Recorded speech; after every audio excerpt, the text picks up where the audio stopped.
కేటీఆర్పై కక్ష సాధింపు ఓ కేటీఆర్పై కేసుల కుట్ర కక్ష కట్టినటువంటి రేవంత్ సర్కార్ ప్రభుత్వ వైఫల్యాలను ఎండగడుతుండడంతో కేటీఆర్ను టార్గెట్ చేసిన ప్రభుత్వ పెద్దలు అరెస్టు తప్పదని పదే పదే ప్రకటనలు. అందుకే గతంలో చూసినట్లయితే ఎక్కడ చూసినా కూడా కేటీఆర్ అరెస్ట్ అరెస్ట్ అరెస్ట్ అంటూ కాంగ్రెస్ పార్టీకి చెందినటువంటి మంత్రులు కావచ్చు, కాంగ్రెస్ పార్టీకి చెందినటువంటి ఎమ్మెల్యేలు కావచ్చు, ఎవరైనా కూడా కేటీఆర్ అరెస్ట్ అనే వార్తలు చాలా విరివిగా వినిపించాయి. ఎందుకు అంటే కేసులు అతనిపై కాంగ్రెస్ పార్టీ అధికారంలోకి వచ్చిన తర్వాత కేటీఆర్పై నమోదైనటువంటి కేసులు దాదాపుగా ఆరు కేసులు దాకా ఉన్నాయి. ఈ కేసులు ఎవరైనా కూడా కేసులు పెట్టి అతన్ని అరెస్ట్ చేయాలనే కక్ష సాధింపు చర్యగానే కేటీఆర్ని అరెస్ట్ చేయడంతో ఈ బీఆర్ఎస్ పార్టీని కూడా కొంచెం దాన్ని ఆగడాలు బీఆర్ఎస్ పార్టీకి చెందినటువంటి పార్టీ మనుగడ కొనసాగించొద్దు, మన బీఆర్ఎస్ పార్టీ ప్రజల్లో ఉండొద్దు అనే కక్ష సాధింపు చర్యలో భాగంగానే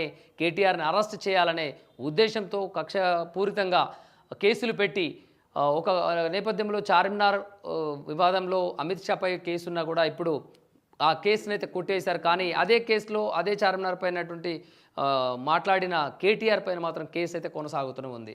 అమిత్ షా కేసు కొట్టేసినటువంటి ప్రభుత్వం కానీ కేటీఆర్ పైన ఎందుకు ఈ విధంగా ఆ కేసు నడుస్తూ ఉన్నది అనేది చెప్పేసి కూడా కేటీఆర్ అయితే తెలియజేస్తున్నారు. ఇదే క్రమంలో ఎందుకు ఈ రకంగా కక్ష సాధింపు చర్యలే భాగంగా చేస్తూ అరెస్ట్ చేయాలనే వ్యూహాన్ని అయితే ఎక్కడ ఏ పోలీస్ స్టేషన్లలో కేటీఆర్పై కేసులు నమోదయ్యాయనే వివరాలు మీకు తెలియజేస్తాం.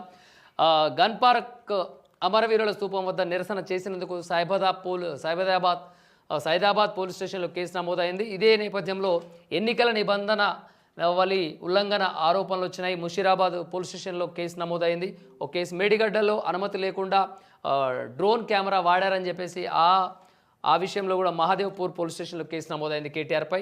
ముఖ్యమంత్రిని చీఫ్ మినిస్టర్ అన్నందుకు సైఫాబాద్ పోలీస్ స్టేషన్లో కేసు నమోదైంది. మహారాష్ట్ర ఎన్నికలపై మూసీ ప్రాజెక్టు పైన విమర్శించినందుకు వ్యాఖ్యలు చేసినందుకు ఊట్కూర్ పోలీస్ స్టేషన్లో కేసు అయింది. సమావేశంలో నిరసనపై చార్మినార్ పోలీస్ స్టేషన్లో కేసు అయింది.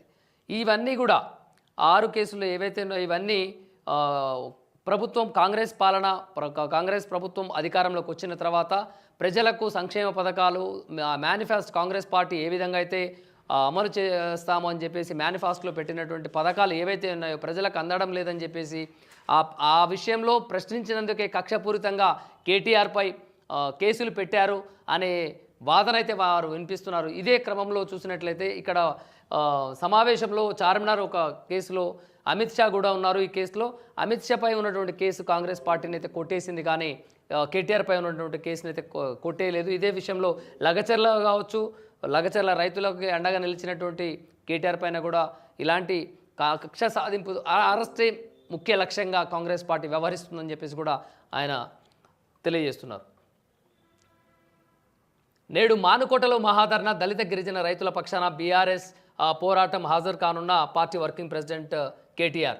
ఇక్కడ నేడు మానుకోటలో గిరిజన దళితుల పక్షాన కేటీఆర్ అక్కడ మద్దతుగా మానుకోటలో మహాధర్నా అయితే నిర్వహిస్తున్నారు. దీనికి బీఆర్ఎస్ పోరాటం బీఆర్ఎస్ పార్టీ నాయకులందరూ కూడా వారికి దళితులకు గిరిజనులకు అండగా ఉంటూ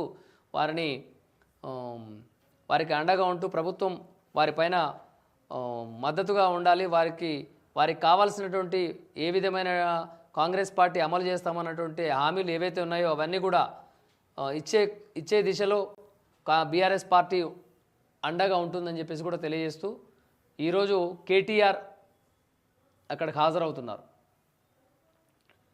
మినీ అంగన్వాడీల సమస్యలు కూడా పరిష్కరించాలని చెప్పేసి అంగన్వాడీ టీచర్లు కావచ్చు, అంగన్వాడీకి సంబంధించినటువంటి వారందరూ కూడా కేటీఆర్ని కలిసి తెలంగాణ భవన్లో మినీ అంగన్వాడీ టీచర్స్ అసోసియేషన్ ప్రతినిధులు అయితే కలిశారు. దాదాపుగా మార్చి నుంచి మళ్ళీ పాత వేతనమే 7,800 జీతంతో తీవ్ర ఇక్కట్లు పెండింగ్ బిల్లులు కూడా ఇవ్వాలి బీఆర్ఎస్ వర్కింగ్ ప్రెసిడెంట్కి వారు డిమాండ్ చేస్తున్నారు. కేటీఆర్ డిమాండ్ చేస్తున్నారు. వారికి ఉన్నటువంటి సమస్యలు ఏదైతే ఉన్నాయో అంగన్వాడీ టీచర్లందరూ కూడా తెలంగాణ భవన్లో కేటీఆర్కి కలిసి దాదాపుగా 7,800 జీతంతో మేము చాలా బాధపడుతున్నాము, మాకు సరిపోవట్లేదనే వాదన అయితే వాళ్ళు వినిపించారు. దీనికి రాష్ట్ర ప్రభుత్వం కాంగ్రెస్ పార్టీ చొరవ తీసుకొని వారి పట్ల అంగన్వాడీ టీచర్లకు మినీ అంగన్వాడీ టీచర్ల సమస్యలను పరిష్కరించాలని చెప్పేసి కేటీఆర్ డిమాండ్ చేస్తున్నారు. తెలుగు రాష్ట్రాల్లో పేలిన భూబామ్. ఇక్కడ ఆంధ్రప్రదేశ్లోని మన్యం, పల్నాడు జిల్లాకు చెందిన నేతలు ఇందులో పాత్రధారులు.